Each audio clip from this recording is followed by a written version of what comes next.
March Madness is coming to an end. We've narrowed the field and only a few teams are left on the dance floor. Also, it's wedding season. And if you're one of my friends, you're getting married this year. Yay.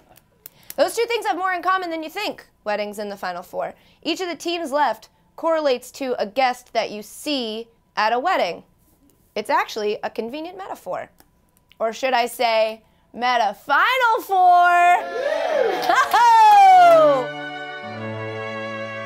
All right, UNC is the guy who goes to every wedding. They're friends with everyone. A lot of people like them. They have some famous friends, and so they always get an invite. They're not necessarily everyone's favorite, but at least they aren't an asshole like Duke.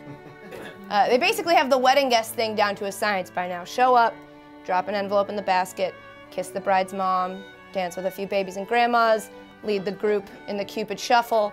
And then this year, when your drunk Irish cousins started getting all uppity, they put him in a cab and sent him home so everyone else could enjoy the party.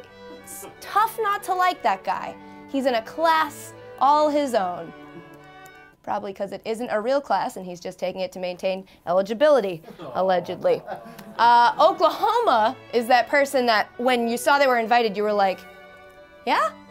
But you knew it didn't matter because there was no way they were going to show up. They really don't get out much. But oh, they got out. And you bet your ass, now that they're out, they're going to make the most of that open bar.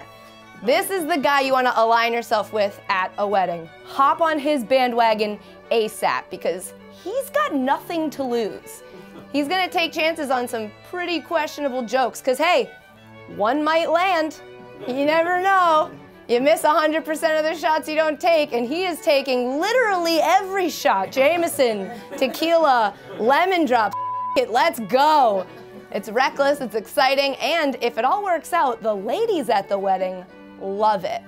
Your new buddy is leaving this wedding with everyone's phone number. His stock will be at an all-time high. Crushing this right now.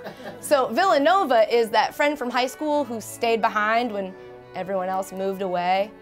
You kind of forgot about them because all your other friends went on to do such cool stuff elsewhere.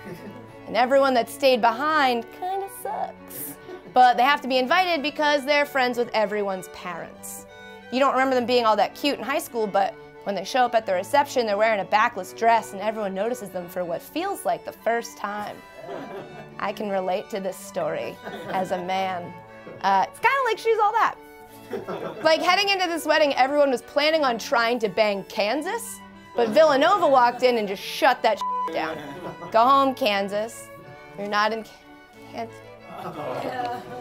Syracuse is the ex-boyfriend of the bride that was awkwardly invited to the wedding and then actually showed up.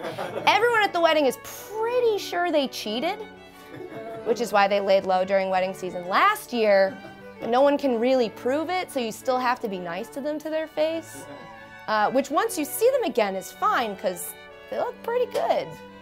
They always did. I mean, like, really good. I don't know, maybe they didn't cheat. I don't know, maybe, you know, people make things up. Maybe you can love them. But then they drink too much and pee their pants and you're like, ew, yeah, you're not for me. Eat your free meal and go home.